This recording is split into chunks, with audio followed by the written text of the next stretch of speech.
What is up, everybody? Chris Flook here, Chris Flook Podcast, episode number 68.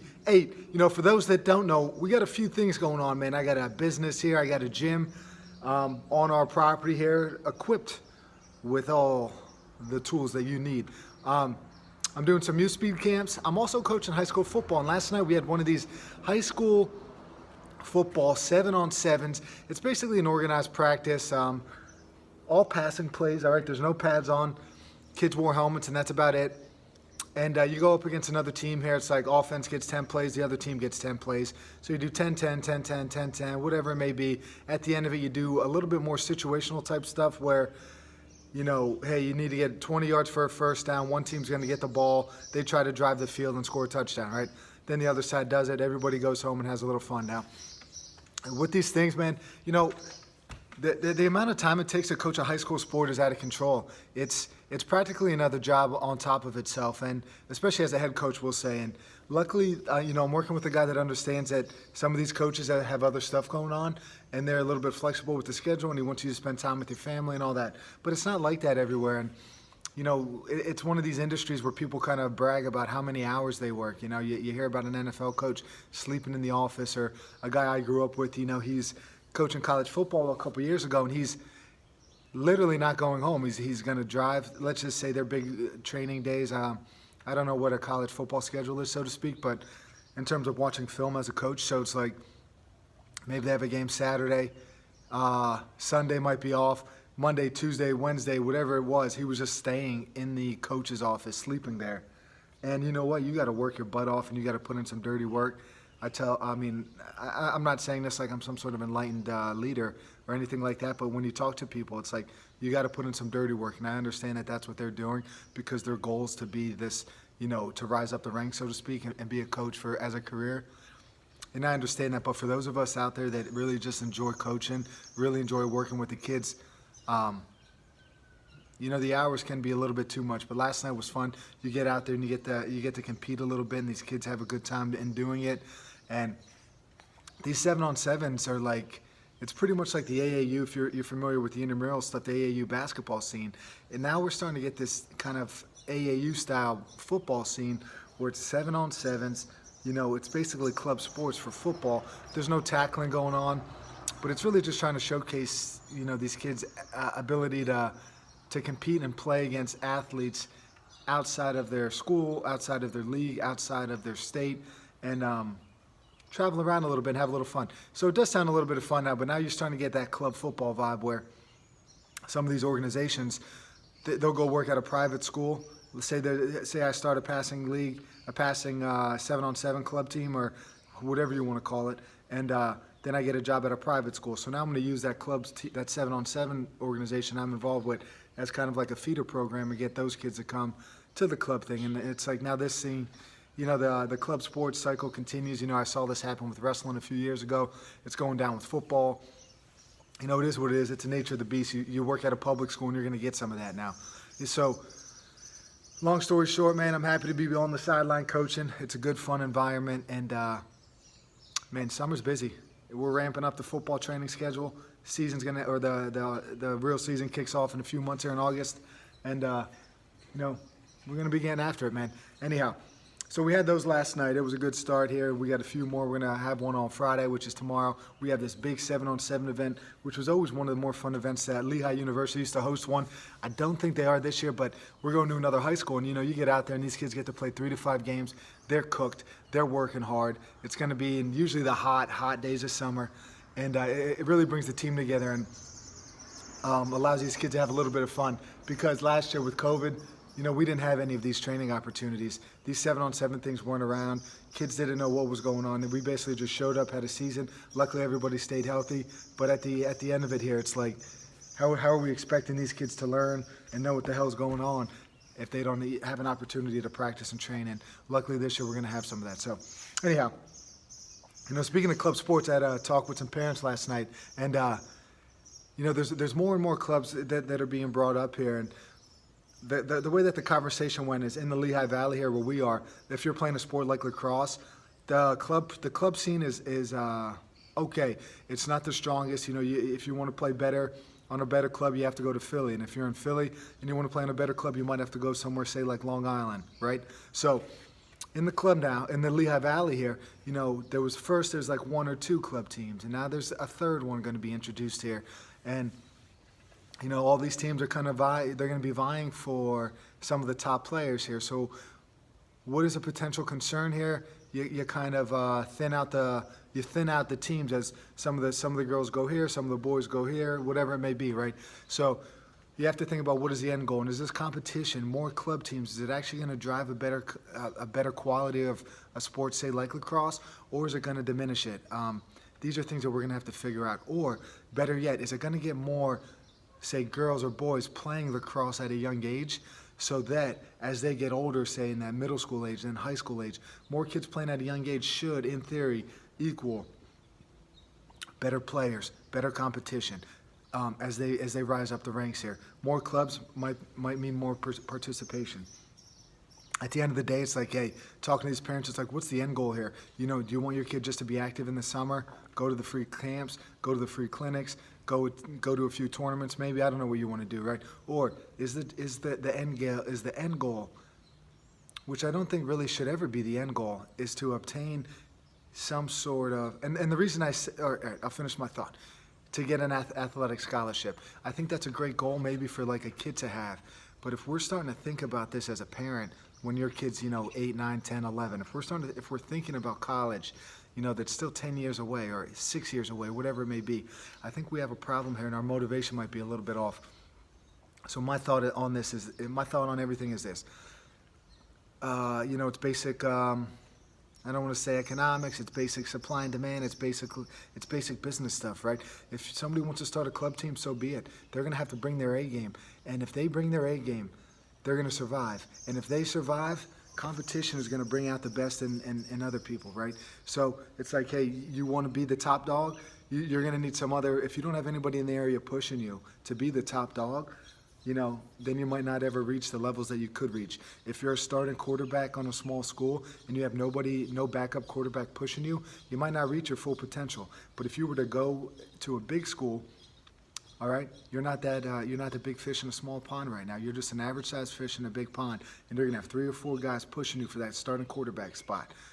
It's gonna either force you to rise to the occasion and improve yourself so you can compete with these guys or girls, or you're a backup and you're going to be sitting on the bench. I think that same applies with club scenes and all that stuff, right? It's like, same with me in my business here. I don't care how many gyms open up, right? All I'm going to do is just continue doing what I'm doing. Hopefully I put out a good enough product there that people want to come back, right? That is it. I want these kids to reach, say young kids starting at the young ages, we want to have these kids have a good positive training experience. We want them to get a little bit better at whatever skills we're working on, and we want them to come back, right? We want them to just keep training and understand that health and fitness is a great thing for life, right? And that's my focus. And other people could open up a gym right down the road, and it doesn't matter, because they might have the same ideas that I have, and they might want to just continue to get kids working out and all that stuff. So if you're in a business, man, you just got to keep doing what you're doing here and hopefully offer a good enough product. More people offering clubs might encourage more kids playing sports. Sounds like a good thing, right? We'll see how these things play out here. And I have this weird thought that hasn't been played out yet. But you hear these things about, hey, this great soccer player is only playing club soccer, right? He doesn't play for his high school team or her high school team, right? So eventually, are we going to get to this point where club sports are going to take over the whole scene? A lot of parents out there are like, well, the clubs are what gets college coaches' attention. If you're thinking that, and if you honestly believe that, then why are you playing for your high school team if the clubs are the only thing that matter, right? So, there's concerns and there's a little bit of worry there where maybe these high schools might not take on the risk of the liability, so to speak, with having all of these sports being offered here. All right, moving on. We're off the club scene. We're off the high school sports scene. We're moving on to childhood development. Jean Piaget, a Frenchman, I believe, right? He wrote this book he is the godfather of early childhood development. The different stages, I think he was the pioneer in some of this research here. So I read his book, The Psychology of the Child, because he's been cited in all this other stuff. And some of the most interesting stuff that he has been cited in is this work about, there's obviously this learning stuff and when learning occurs at different stages. But one thing that really brought attention to what he does is, he looked at the social construct of things and, what we do as young children, say playing games. If you're playing a game as a young child, if you don't teach a young child how to play a game by the age of 2, 3, 4, right, then those lessons learned at a young age, their inability to work with others are going to lead to a life where they don't necessarily know how to work with others in society as they get older. And there's research that supports this. It's like, if you don't correct some things by the age of 4, there's going to be some long-term effects with kids down the line here. So think about a game. If your kid doesn't want to share, if he cheats, if he's a sore loser at a young age, he's probably going to have those same qualities as they get older. So we have to correct it. I'm running a youth camp here. Kids are cheating. I had to stop it. At the end of it, they're like, well, who won? And I'm like, first off, guys, this is a best of 5 series. It's 2-2 in the tiebreaker round. You didn't follow the rules. This side didn't follow the rules. Nobody wins. We're all going home. Like, that was it. We have rules for a reason. Life has rules for a reason. We have to follow the rules if you want to be the victor, okay? And if you, that's a blanket assessment, right? We obviously need some rule breakers, to go against the grain on occasion. But when we're playing a game and there's a set, there's set rules, and you don't follow them, you're not going to be the victor, all right? That's how we were doing it that day. And I'm just saying to these kids, man, they're young. They don't know what the heck I'm saying. But, there's going to be a series. Life is, I think I got this from Jordan Peterson. Life is a series of games, right? And it's not always about just it's not that one game in the moment here. It's like, what did we get out of that one game that's going to help us in future games, all right? We want to be in as many games as possible because that shows society that I'm somebody that could be worked with, all right? There's rat studies that, there's a big rat and a little rat in a lab, and those 2 rats are going to play. But if that big rat doesn't let that little rat win, 25 to 35% of the time, then the little rat's going to stop asking the big rat to play, because it's just not fun anymore. And as we are advancing our way through life here, and even at a young age here, we have to teach the children to, share, play by the rules, be a good sport, be kind. Have a little give and take when you're playing, okay? Because if you don't do that stuff, then people are not going to want to be around you as period, right? Whether you're 3 years old or you're 33 years old or 63 years old. If you're one of those people that doesn't work well with others and doesn't have a little bit of a give and just constantly takes, and cheats, bends the rules, whatever it may be, right? If you're going to be one of those people here, nobody's really going to want to mess around with you, all right? They're not going to want to play games with you. Jean Piaget, he also talks about all the other different stuff about how we, just how we build thought, how thought kind of progresses, kind of like building blocks one off the next. It was a lot, and I'm not in a position to really understand everything that was brought up here. I had to look up a bunch of terms because there's these psychological terms. I'm just like, wait a second. What are we talking about here? But anyway, I'm glad I read it. I think in the future maybe I could build off of this if I keep listening to different lectures and stuff like that where I try to understand this stuff. But I just see it in my daughter here, right? She's 3 now, so she's getting to the stage where we really have to teach her lifelong skills here because we don't want habits. We don't want those building blocks that I spoke of that get built upon. We don't want that. We don't want it to be built upon things and heading in the wrong direction that aren't going to help her be a successful, young child, little girl, or a grown adult, 15, 20 years down the line. So, and then, there's some serious stuff. The more people you talk to and the more people that kind of open up to you, you understand that a lot of the stuff that happens at a young age, it's going to last for generations, right? It's going to last.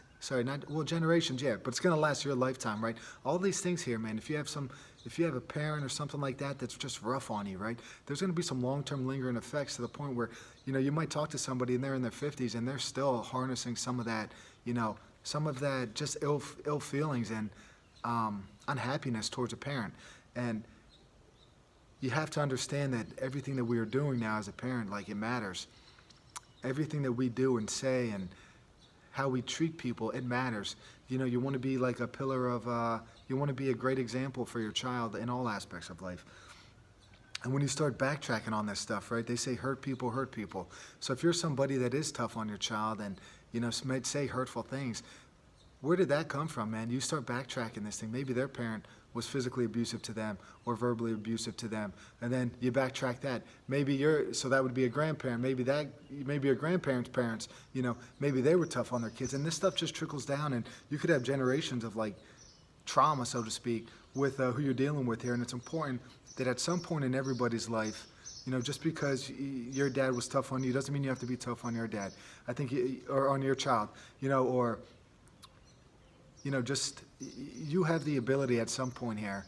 There's always that nature-nurture debate, right? You are who you are for two reasons, right? It's going to be your environment and your genetics. So, we don't have control over our genetics. We can't choose our parents, and we can't necessarily choose how our parents treated us. But we could control our current environment and how we handle the world, right? And how we are going to treat our child. So, we always have a choice in the matter here. So keep all of that in mind. No matter what your strong desires are, your inkling, and if you don't like the way that you handle business, you could always change. Like I said, life is a series of games, right? You could always make changes into that next game. Learn from the previous game and then make some changes and try to become a better version of yourself. So when you play that next game or you handle that next situation, you're going to be well equipped. You're going to be better equipped, to make a positive change in the world, right? Because I think that's what it's all about. Speaking of parents and long-term effects of things, I started doing some research. I didn't do research. I started scanning some stuff. Is there some research on this? I didn't really dive into it too much, but I had this thought once. I'm talking to Marisa, and it's like, so I grew up, and people that I grew up with, man, we drank in like high school, right? And then we went to college and we drank, and we occasionally met somebody that was like, I never drank. And you're like, really? Never? Meanwhile, you got 2 to 3 years of drinking experience on this individual. And so anyway, Marisa, she never really drank growing up. Never really was around it. And if she was around it, she just didn't have interest in it. And that was not me, right? I mean, I just kind of drank. And luckily, luckily I stopped. Then I started back up again and realized I don't want to fall back into the same trap of, drinking, wasting so much time. Like in the moment, it's cool, you're laughing and having fun, but then the next day you feel like crap. You don't get anything done that you want to get done. And you got to think to yourself, man, I could be a better person if I just had that extra time, the time spent drinking or the time spent sleeping a little later or whatever. It's like there's so much stuff to do in the world that I'm just like not even going to partake in that activity, right? Anyhow, I backtrack to drinking, I backtrack to sugar consumption, I backtrack to sugar consumption in childhood, all right? So, if you just consume a bunch of sugar, you got these pathways built in your brain, you start craving certain things, right? That response, dopamine, whatever it may be, right?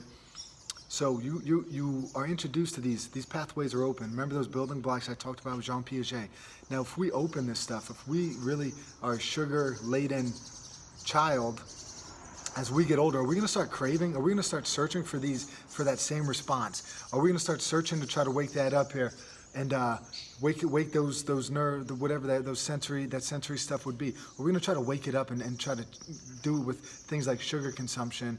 Or are we going to have alcohol consumption because it works on the same receptors? Or maybe we go out there and we seek other stuff, right? Because we're looking for, parents talk about the sugar high, sugar low, all this other stuff. And really when you think about it, it's like we're talking about a sugar high. Is that comparable to a drug high? Is it comparable to an alcohol high?